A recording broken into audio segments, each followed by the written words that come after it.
Great. Hello, everyone, and a warm welcome to all our attendees today. My name is Carla. I work on UN Global Compact Network UK's social sustainability and integrity projects and activities, and I will be your moderator for today. You are currently attending the first webinar in the Business Supporting Refugees webinar series called Build Back Better, COVID-19 and Refugee Inclusion. This webinar is co-organised by the UN Global Compact Network UK and UNHCR, and its aims include understanding the impacts and consequences of COVID-19 on refugees, learning how businesses have enabled refugee inclusion throughout COVID-19, and exploring how your business can become more refugee inclusive during and after COVID-19. Many of you have actually expressed interest in learning more about how you can create a refugee inclusive business recovery plan. So that's really good to hear, and welcome again. Before we begin with the presentations, I'd just like to draw your attention to a few housekeeping matters. So if you're having any technical difficulties, then please feel free to let me know about this in the chat box, and I will do my best to help. If you for some reason are having issues joining the audio and listening into the webinar via computer, you can also join by phone. The dial-in details are in the email we sent you yesterday and 1 hour prior to this webinar. In addition to the chat box, this webinar also features a Q&A box. So as attendees, you will not be able to unmute yourselves during this event. So if you have any questions for our panelists, then do please put them in the Q&A box. We have a number of presentations on the agenda today, so hopefully these will inspire you to ask a few questions.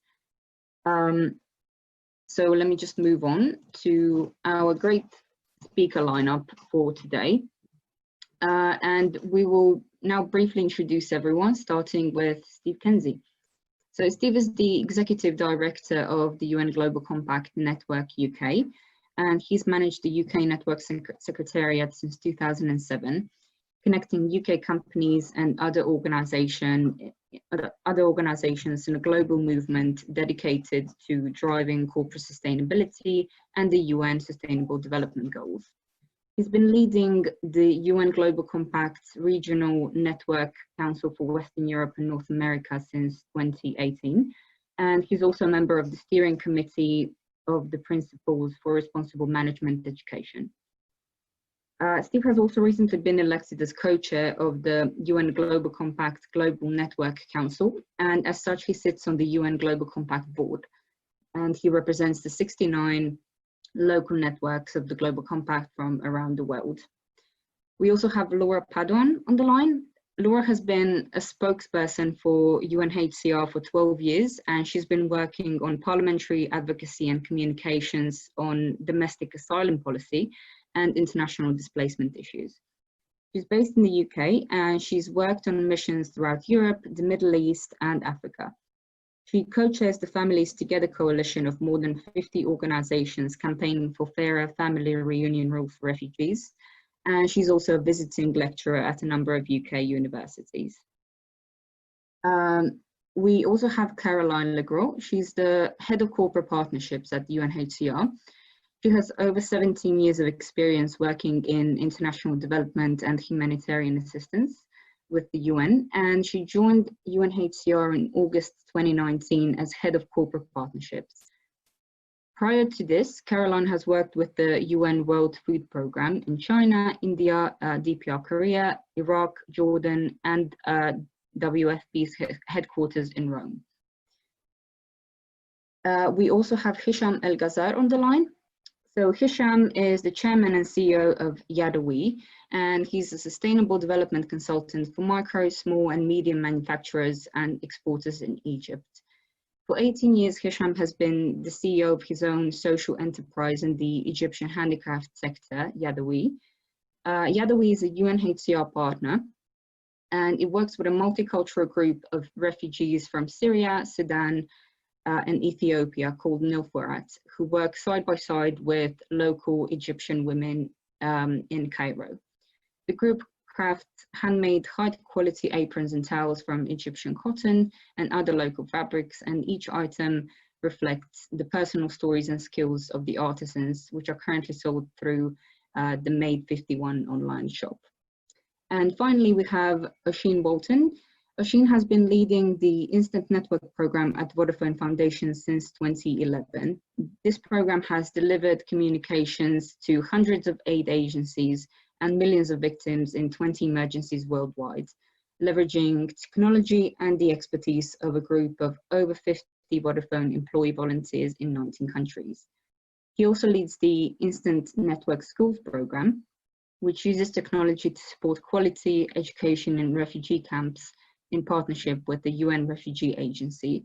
But Oisin will have a full-on presentation about this later on, so I think we can move on to our agenda for today. So after a brief overview of the UN Global Compact and the UK network, as well as a brief overview of UNHCR, which will be presented by Steve and Laura respectively, Caroline will talk about how to build back better while also including refugees. Hisham will then follow on with the presentation about Yadawi, and finally Oisin will lead a case study about Vodafone Foundation's Instant Network Schools and how they have enabled better connectivity for refugees during the pandemic. And finally, in the last 10 minutes, our panelists will answer any questions you may have. So please feel free to send your questions through the Q&A box at any time during this webinar. So without further ado, Steve, the floor is yours. Thanks very much, Carla. Thanks to all of our panelists for taking time to support this partnership. And of course, thanks to all of you for joining us today. Very briefly then, what is the UN Global Compact? Launched 20 years ago by Kofi Annan with the view to uniting business for a better world. And we do that around 10 universal principles. Next slide, please. And here's our our principles, all derived from UN treaties in the areas of human rights, labor, environment, and anti-corruption. And I think that universality is absolutely critical in a truly global initiative such as ours. Whatever country you're operating in, these principles are going to be relevant and very useful to you. Next slide, please, Carla. So the Global Compact starts as a CEO commitment. In order to join, company CEO or a non-business organization CEO must send a letter to the Secretary General, hand on heart, committing to operationalize the 10 principles in the way they do business, a commitment to report annually on the progress towards achieving that, and then thirdly, to support the wider UN development agenda.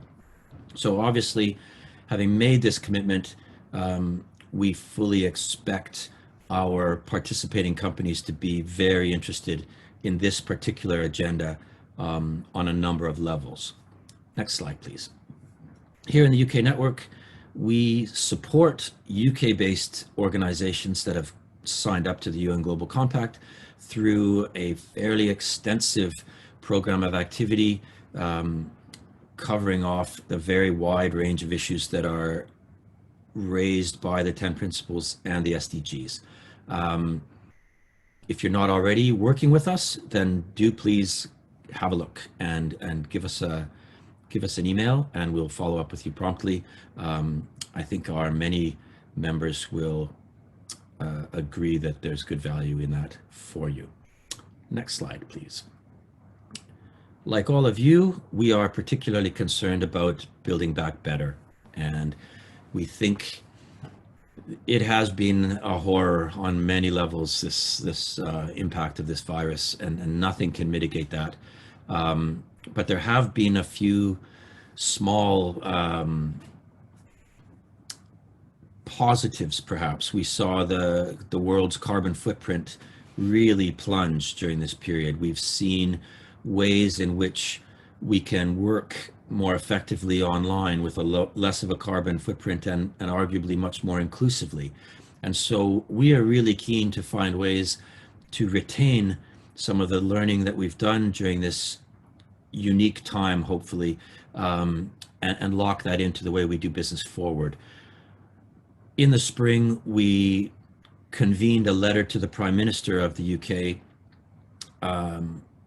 calling on the UK government to do the same, asking for the government to ensure that any plans they made around the recovery to build back better were aligned with the Sustainable Development Goals, recognizing SDGs as a global framework for creating the future we want. We got some very positive media coverage from that, but I'm sorry to say we did not get a response from the government. So we are keen to keep the pressure up by continuing the conversation about building back better and partnering with other important actors that have the same ambition to achieve that end. I think that's my last slide, so I'll say thanks, and I look forward to hearing from the rest of the panelists as we go forward. Have a great session. Thank you, Steve. Laura, over to you.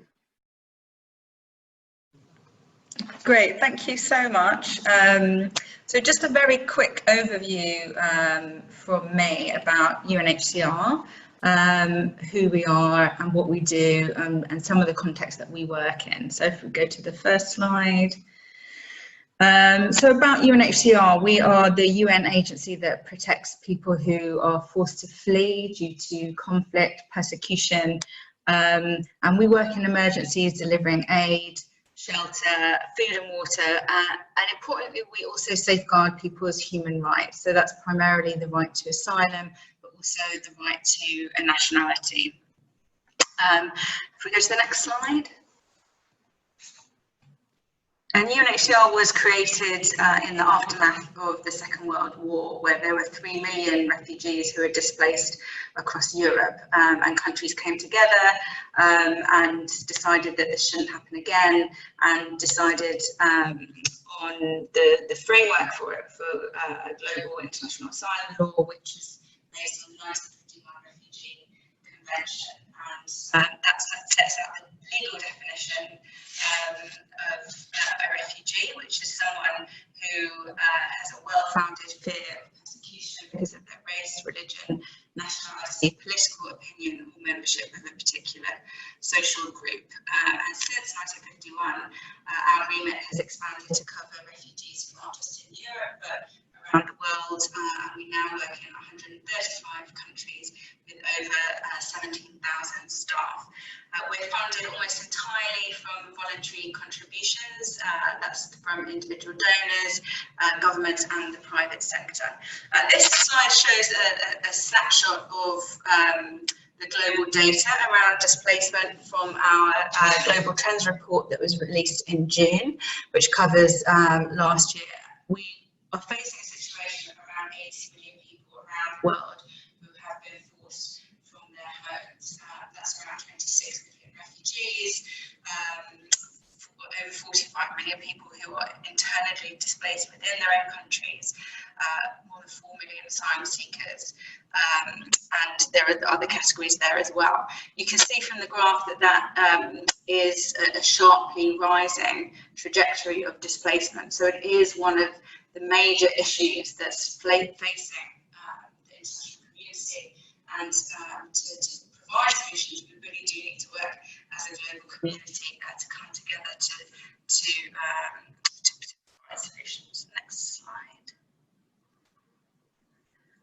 So again, some more snapshots on what those numbers mean in perspective. That 1% of the world's population is displaced, and 80% of the world's displaced people are in countries or territories affected by acute food insecurity and malnutrition, and 85% of them are hosted in developing countries.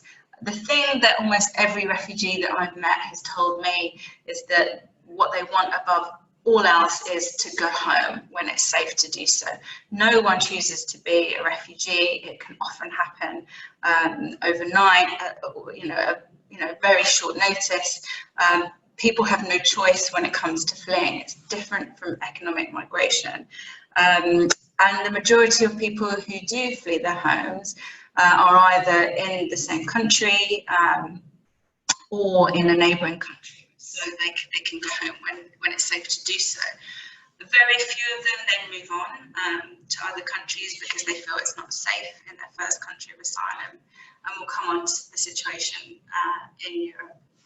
But it's worth remembering that the majority of refugees are hosted by countries low or middle income, that often is the people who have the least themselves that offer up their homes just across the border to people who are in need of protection and fleeing war.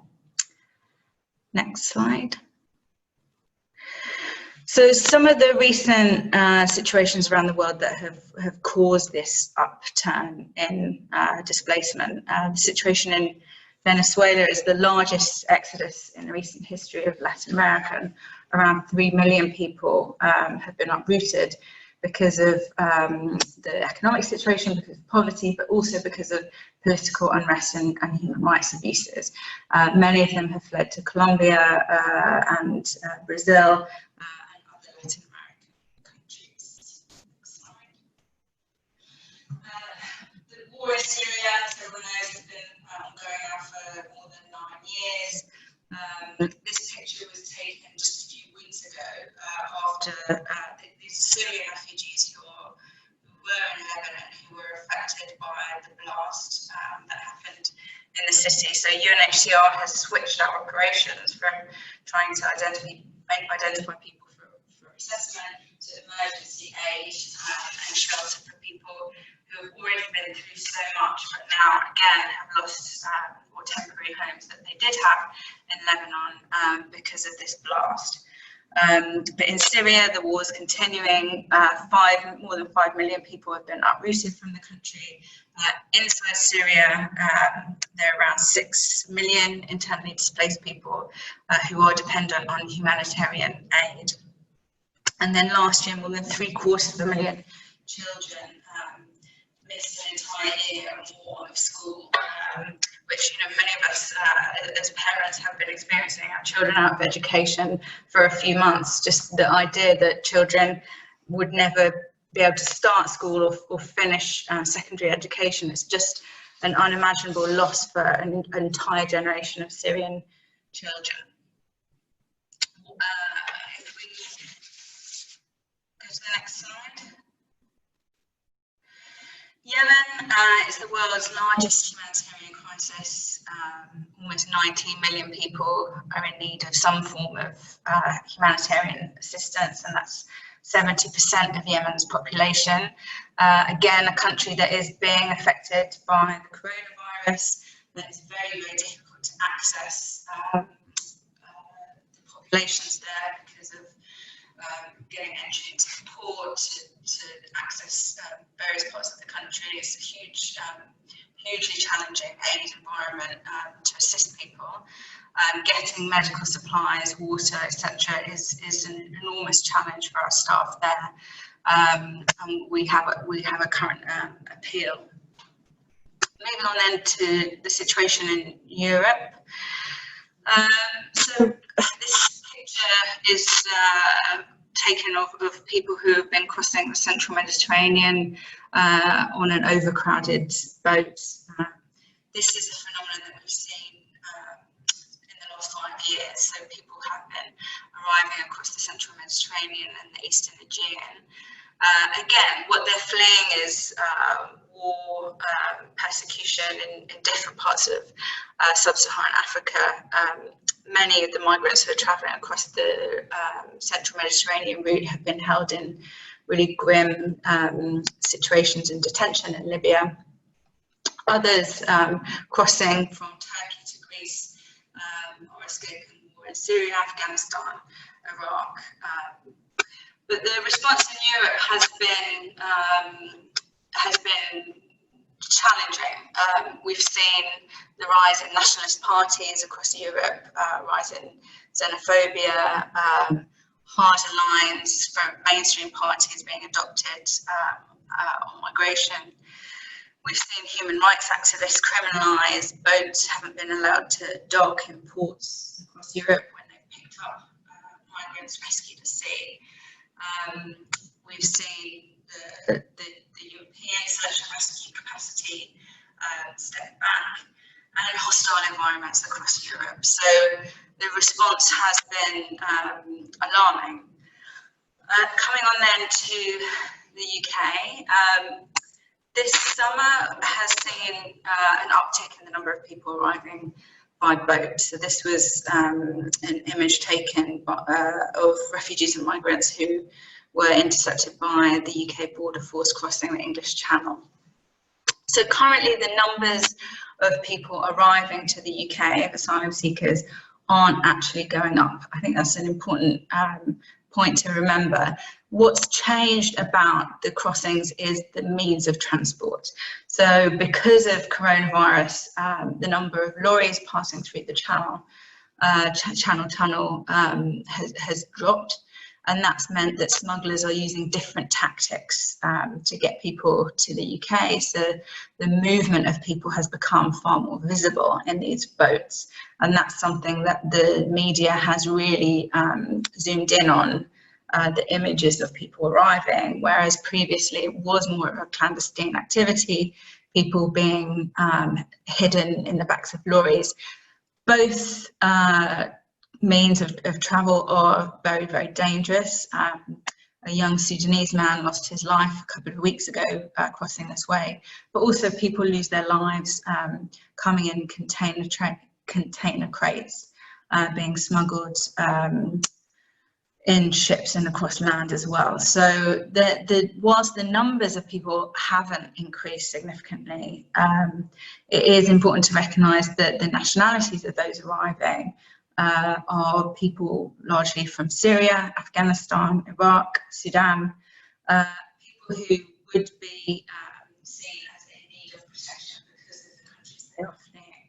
So to put that into perspective, it is a refugee movement, and we do think that the UK government should step up and provide search and rescue facilities at sea to tackle the smuggling rings, but also to provide safe legal routes, because it's incredibly difficult for people to arrive here legally, and that's, you know, being an island at the edge of Europe, that is why people are forced to make these irregular and dangerous crossings in the hands of smugglers.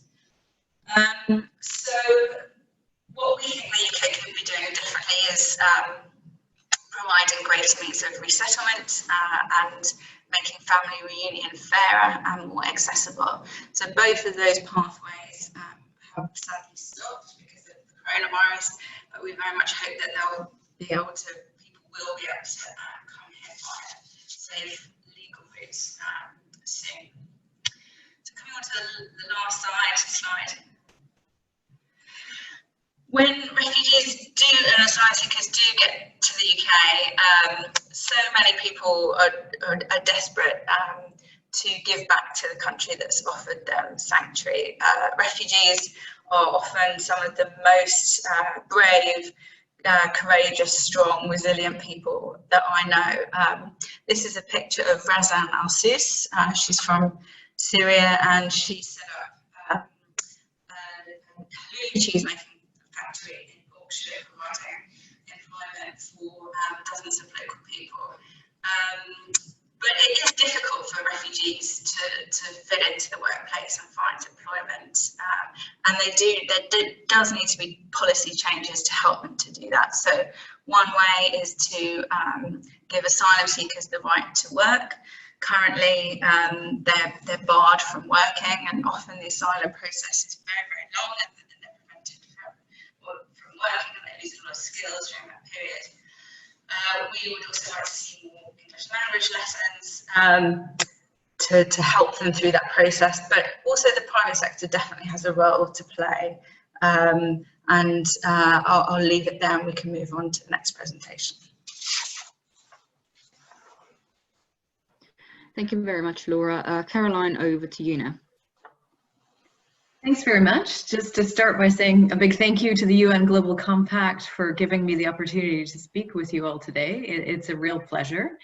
But let me jump right into the next slide.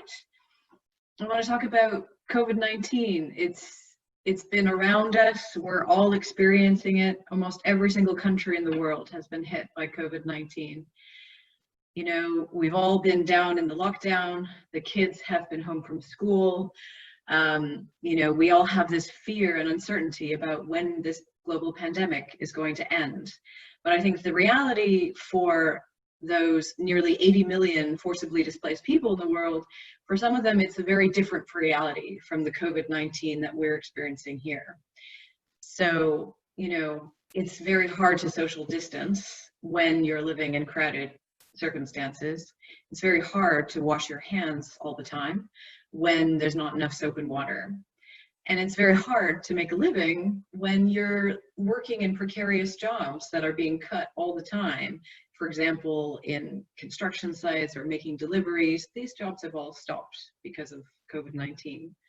So next slide, please. Just to say that the impact on global poverty from COVID-19 is huge. We've seen over the last 5-6 years a decrease in global poverty levels. And as you can see from this slide, that's been impacted really negatively because of the pandemic. If you go to the next slide, we'll see that the World Bank estimates that there's about 50 million people in this world who will be pushed into extreme poverty because of COVID-19. That means living on less than $1.90 a day or £1.50. Next slide. So even before we were hit by this global pandemic, the situation for refugees, for many refugees, was also not great to start with. Many refugees around the world have limitations in terms of being access to bank accounts, access to work permits, and in some places even access to freedom of movement. In addition, refugees are 60% more likely to work in jobs that have been negatively affected by COVID. So what we're seeing right now is a triple crisis for displaced people. We're seeing the health crisis, we're seeing the protection crisis, and we're also seeing the socioeconomic crisis. Sorry, next slide. So this is what we're seeing right now because of COVID-19.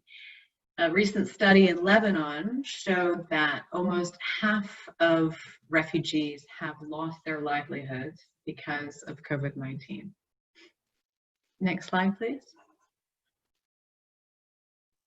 So what's UNHCR doing about this? As the refugee agency, we are responding first with emergency response, delivering the masks, the gowns, all these items that you see on the screen. But we're also trying to mitigate the long-term impact of COVID-19. For example, refugee education is an area of focus. The data shows that the longer a child is out of school, the more likely she is to drop out. So, and this is particularly true for refugee girls, are particularly vulnerable. So UNHCR is doing everything we can to try and ensure that the schooling is continuing even when the schools are closed. So that means sometimes broadcasting on TV or radio educational messages. That means sometimes printing workbooks that kids can take home to work with. And that means also using digital, like connected education. But I'm not going to steal Oisin's thunder. So later on in this panel, we'll have a nice presentation from Vodafone Foundation about the great work that they're supporting with connected education. UNHCR is really also focusing on livelihoods. Please, next slide. And how refugees can be part of the solution. So refugees are helping by making soaps, making masks. They're frontline health workers, and really part of the COVID-19 response. So here's just an example that we can see on the video. ما في فرق بيننا بين سوري أو أردني أو أي إنسان مغترب كان. الحمد لله إنه كلياتنا هون نشتغل بيد واحدة.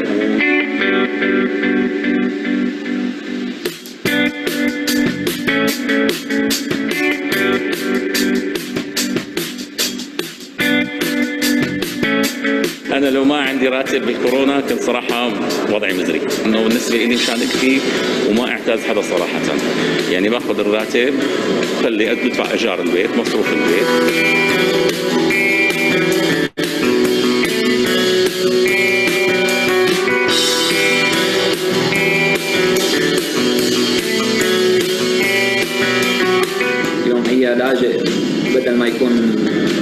ببيته، فلا يكون عم موجود على رأس عمل، يكون شخص منتج، ما يكون شخص عاطل عن العمل يعني.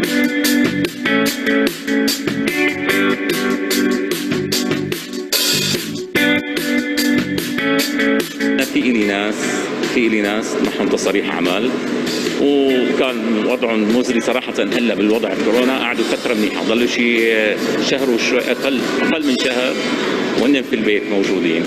هلا طلع لهم تصريح تسريب تبع الامور الطريق وصاروا يشتغلوا. بيساعد الاقتصاد الاردني، بيساعدوا كل الشباب الموجوده هون ان شاء الله باذن الله، وهالشيء هذا يعني ممتاز جدا صراحه. انا بحس حالي هون كاني بلدي الثاني.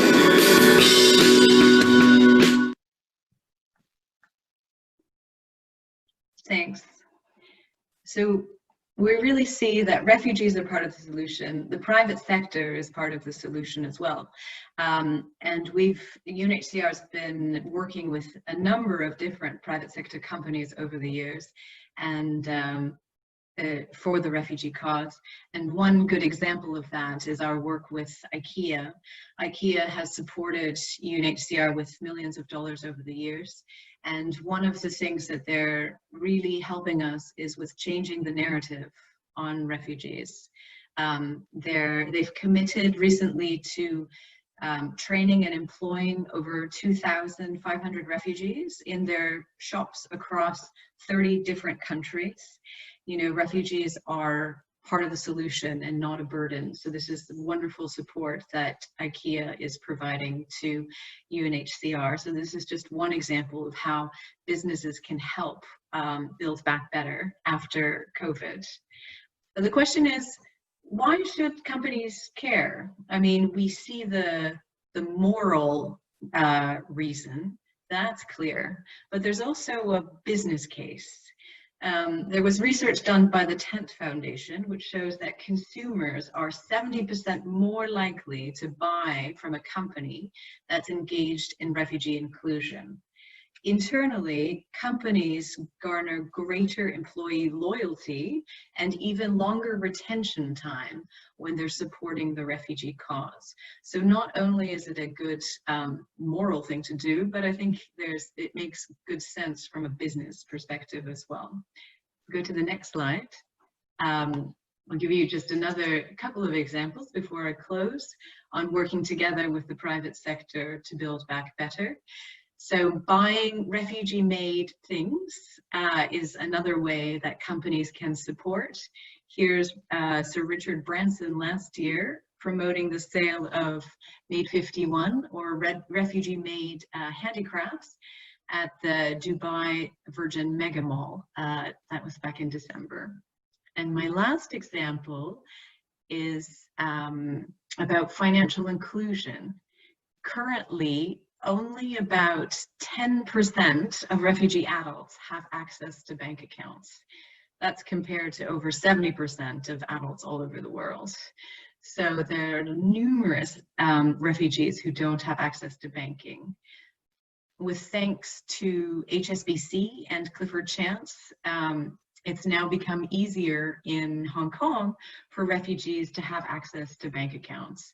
You know what that means. That means access to services, to credit, to insurance, all those things to be part of the economy. So those are just a few examples of the work that UNHCR is doing with the private sector. Last slide, please. I hope that's given you a little bit of inspiration. It's been really heartwarming for me to see how many people have joined this webinar. And we're happy to talk to you and think about how your company can support the refugee cause after that. So I hope you'll be in touch. Thanks. Thank you very much, Caroline. That was absolutely great. Hisham, over to you. Thank you, Carla. Hello, everyone. My name is Hisham Al-Gazzar. I'm from Egypt. Next slide, please.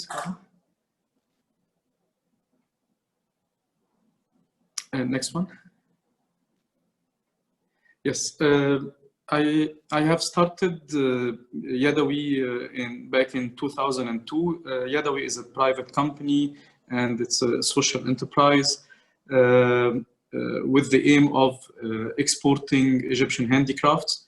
So our mission is mainly about working on products development and promoting Egyptian handicrafts and ethical trade in the sector, and exporting these products into international markets and empowering the artisans. Next slide. And back in 2015, we started this project with UNHCR with the name of Nil Furat. Nil Furat means the Nile River and the Furat River. And both rivers, they run into the countries where the refugees are coming from Africa and from Furat into Egypt, the hosting community. The main purpose at the beginning was to train the refugee artisans to produce nice handicraft items to be sold in the local market and to be exported. And then at the end of the project in 2017, UNHCR came to us and told us if we can continue working with Nil Furat in order to guarantee the sustainability and in order to open for them new international markets. And that's what we decided to do. And till now, we are still working with Nil Furat, promoting and exporting their products. And also back in 2017, initiative of Made 51, which means market access and design and empowering refugee artisans, started by UNHCR. And the main purpose was to help local social enterprises like ourselves to export and promote products handmade by the refugees. We as Yadawi, we also have lots of experience working with refugees inside and outside Egypt. So we have worked with different international organizations on different development projects. For example, we have worked in Jordan and in Egypt with UNHCR, with CARE, ILO, and IOM in several projects. Also in Greece, we worked with ITC, ILO, and Caritas back in 2017, 2018. And also lately in Lebanon, we have worked for 2 years with the International Labour Organization and UNRWA with the refugees there in Lebanon also. Fair trade is also an important part with what we are doing here in Yadawi. So we truly believe in the principles of fair trade. We have been a fair trade company for several years now, and we have also been promoting the fair trade principles in Egypt, and we have helped lots of Egyptian companies to become fair traders themselves. Next slide, please.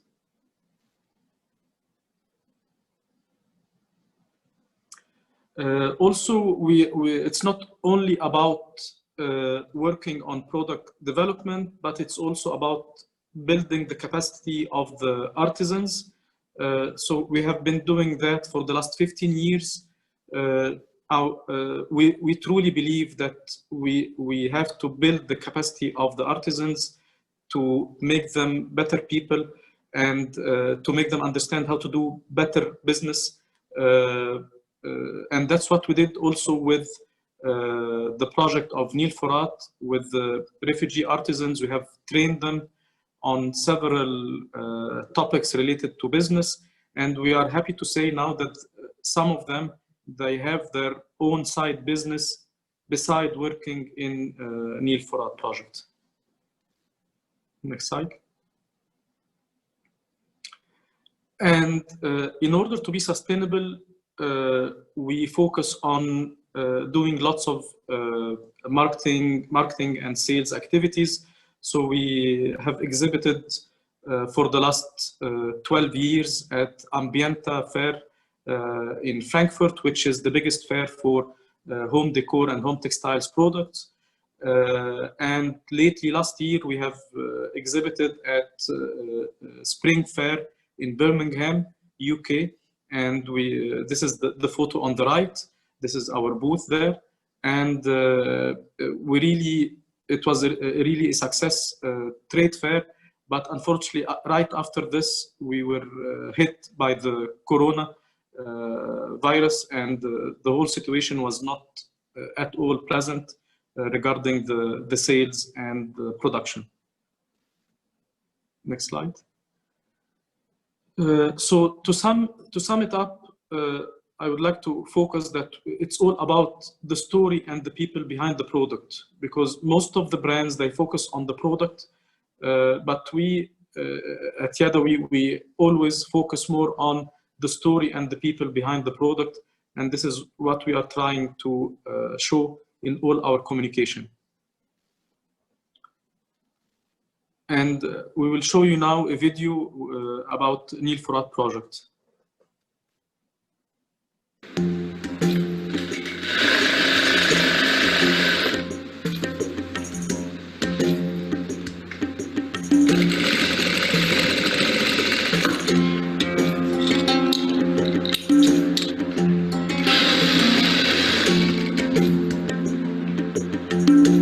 Produce aprons, tablecloth, lots of products for the house.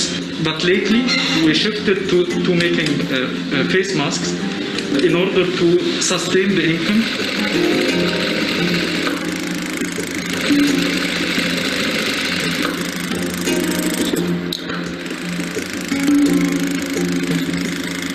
We are using the model of Made 51.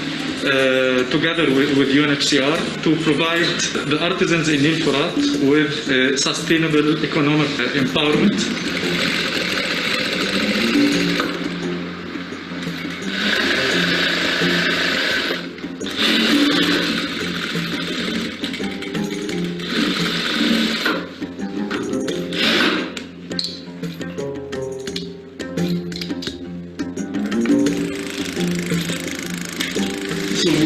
We will go to Madame Aida from Syria. She is the one who is doing the cutting here. Follow me.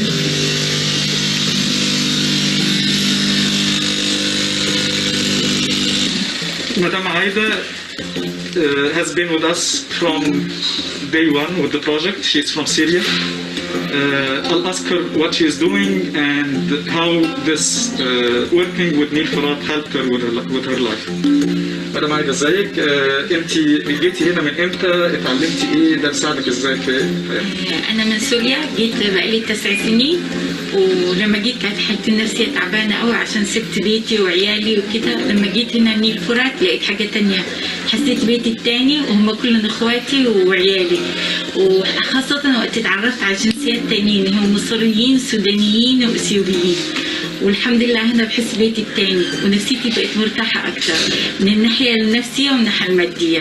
نيل فرات قدم لي حاجات كتير قوي.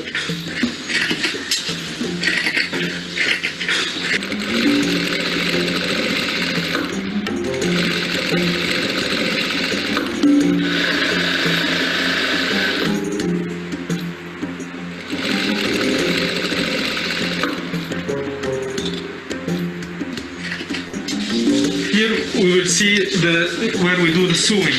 So we have the sewing room right here.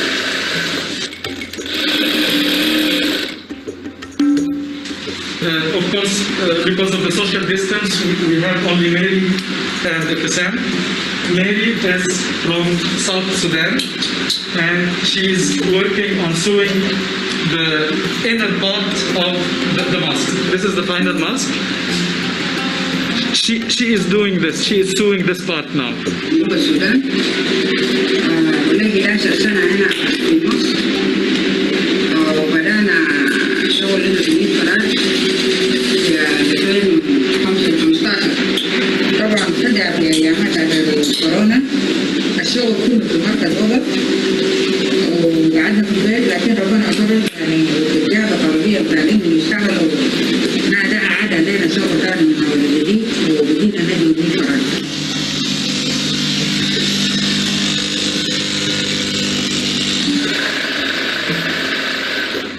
we have the support of Made 51 to exhibit our products in different international trade fairs. So for example, our products were exhibited at Ambienta in Frankfurt with Made 51, also in Japan.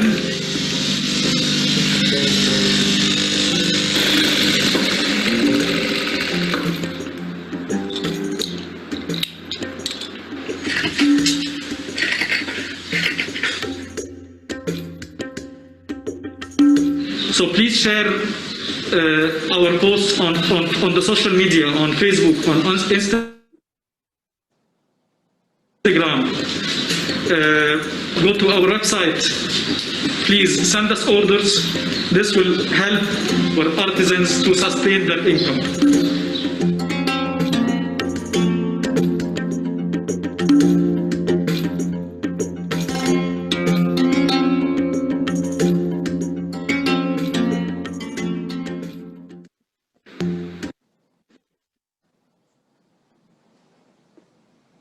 Okay, great. So I would just like to conclude with my last slide that craft is a mix of passion and time, experience, and knowledge of the artisans. So that's why I always say it should be highly respected and appreciated. I hope you have liked what you have seen, the work that we have been doing with the refugees here in Egypt. I hope you have liked our products, and thank you so much. Thank you very much, Hisham. And finally, Oshin, the floor is yours. Thank you, Carla, and thank you to the UN Global Compact for inviting me to join. And hello to everyone on the line. I'm just conscious of time, so I'm going to try and speed up my presentation. But before I deep dive into the Instant Network Schools program, I just want to say a few words about Vodafone Foundation, who we are and what we do, and what we did throughout COVID. So we're the registered charity of Vodafone. Every year we invest around 50 million euros in cash into Connecting for Good programs, where we combine our cash with Vodafone technology, employee volunteer time, and the expertise of our charity partners. The COVID-19 pandemic has really highlighted the crucial role of connectivity in societies. Never before has connectivity been so important. Vodafone as a company and its foundations have been doing a lot since the outbreak.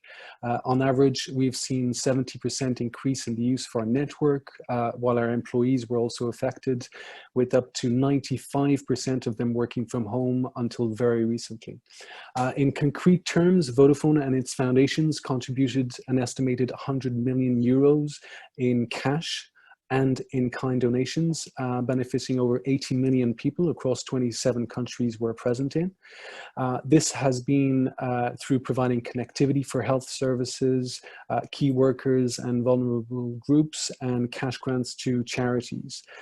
We also scaled up a system called Bright Sky to fight domestic violence, which has been skyrocketing, and repurposed an app called Dream Lab, originally developed to support cancer research, to support COVID-19 research.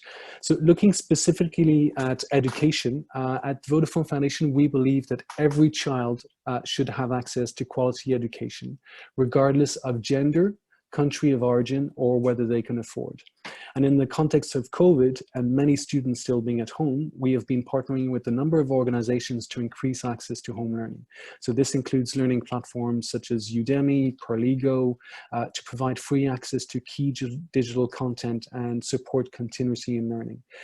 Pre-COVID, and Caroline mentioned it, Laura as well, pre-COVID, refugee children were already twice as likely to be out of school than other children. And despite improvements in refugee enrollment rates, only 63% of refugees are enrolled in primary school and 24% in secondary education. In April 2020, over 1.5 billion children and youth were not attending school, impacting the education of more than 91% of students.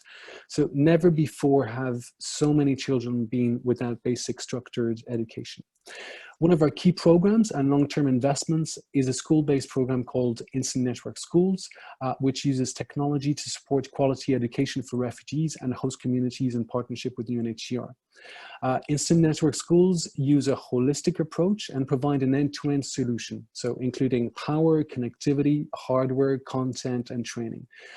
It's a flagship program of UNHCR's Connected Education today. We've also brought a number of companies on board who each provide support in their areas of expertise, including Huawei, Google.org, and of course, Vodafone operating companies such as Safaricom, providing free connectivity to the schools. Next slide, please, Carla.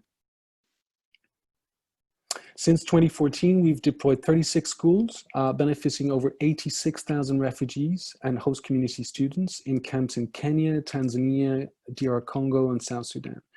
We've seen huge ICT literacy improvements among teachers and students in their confidence and motivation, and even better exam results. Next slide, please. So we're expanding the program to reach up to 300 schools by 2025, adapting our strategy to support UNHCR and host governments to include refugees more into societies and moving away from camp settings, supporting public schools hosting refugees with the majority in urban areas.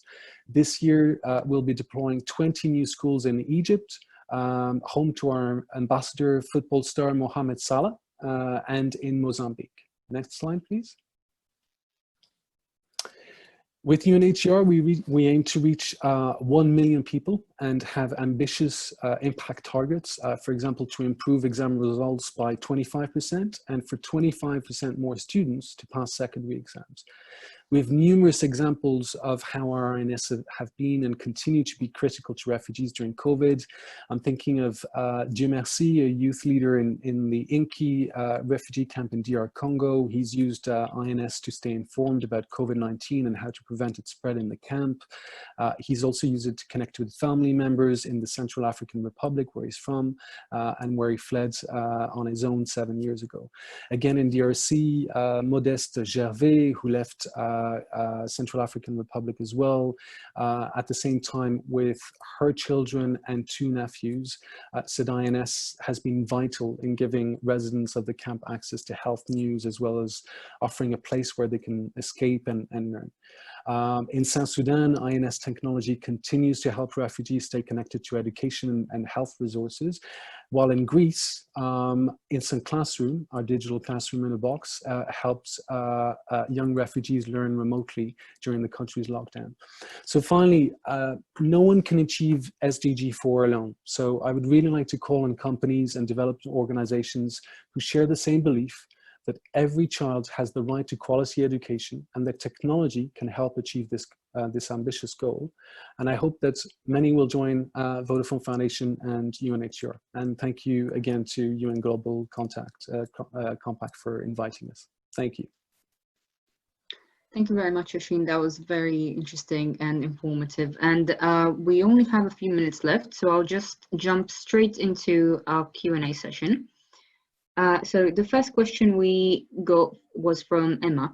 So Emma is asking, how can companies within the UK support the work of UNHCR in a meaningful way in partnership? Caroline, if you don't mind, you can take that question. Sure, thanks for the question. They only gave me 10 minutes, so I was only able to give a few examples. So working with hiring of refugees, promoting the sale of refugee-made products. What we have, these Made 51 products, what we've done with other retailers is pop-up shops. So you can sell, for example, over a short period of time, the refugee-made products. We're always open to donations and working with your employees. Happy to have those discussions also offline, so feel free to be in touch with us and our office in the UK for more follow-up. Great, thank you so much, Caroline. We have another question. So how long would you say it takes for a refugee to be described in the same way as any other worker, instead of her or his primary identity being a refugee? Perhaps Hisham or Laura could take this question.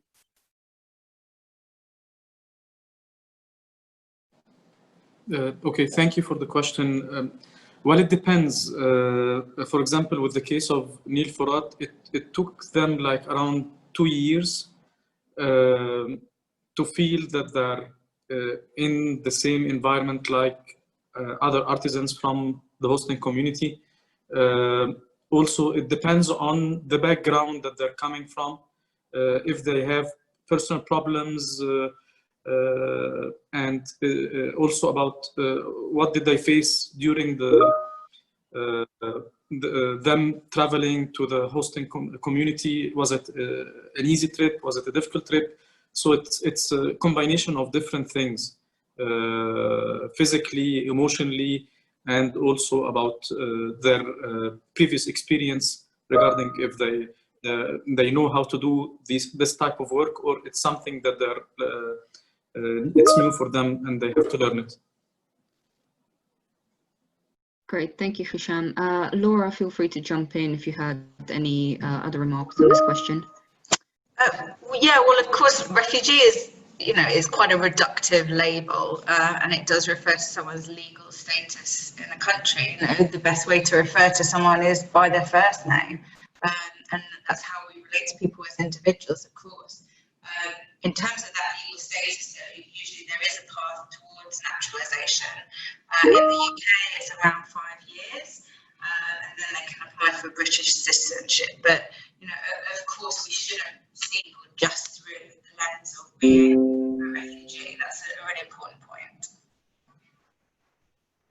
Great, thank you very much. Another question. How can we make more employees be aware of refugees and give them an opportunity to work? Caroline, do feel free to jump in, or Laura, or anyone else really. Well, I think this is an easy one. Every company out there, can hire refugees. It's and refugees come with a lot of skills and background. Einstein was a refugee, so there's a lot refugees have to offer, and I hope that companies out there will hire more refugees. Great, thank you. And finally, a question for Oshin. We have a comment saying, thank you for the great work that Vodafone Foundation have done so far in terms of quality education. Could you share with us the progress you have done so far in Egypt? So we're planning on opening 18 new schools. So out of our 20 new schools this year, there will be 18 in Egypt, so the big majority. But we, at the moment, we're in the prep phase. Originally the plan was to open in July, but due to COVID, that was delayed. So these schools will be opened in the first 9 in November, and then a further 9 in January. And we're hoping that in the future, given the needs and the potential around connected education in Egypt, the work of the Ministry of Education in Egypt, there's huge potential to do more in that space in the country. So, but we haven't deployed those schools yet. They're coming up. So I'll be happy to give an update in the next webinar in the future. That would be fantastic, Oshin. Thank you very much for the answer. And we are just about done. It's 3 p.m. So I'm afraid that we won't have the time to answer any more of your questions, but do feel free to send any further questions to my email. I have just put it in the chat box, and I'll make sure to forward them to our panelists, and they can come back to you with more information. And I think Sarah's comment is really a nice way to wrap up this this webinar. She's saying, thanks for arranging, really helpful to think more about refugees as individuals and people with skills, and not just this perception of victims on boats. So I think with that, we'll wrap up this webinar. Thank you very much for attending. Hope you have learned something new today. Hope that you have come out of this with more information and more inspiration on how you can include refugees in post-COVID recovery plans for your business. And thank you very much to all of our fantastic panelists. All the presentations have been great, I'm sure you'll agree. And we will follow up with the recording of this webinar in due course. So do keep an eye on your email and keep an eye on UK Network's website. Thank you very much. Thanks, everyone. Thanks, Carla. Thanks, everyone. It was really interesting.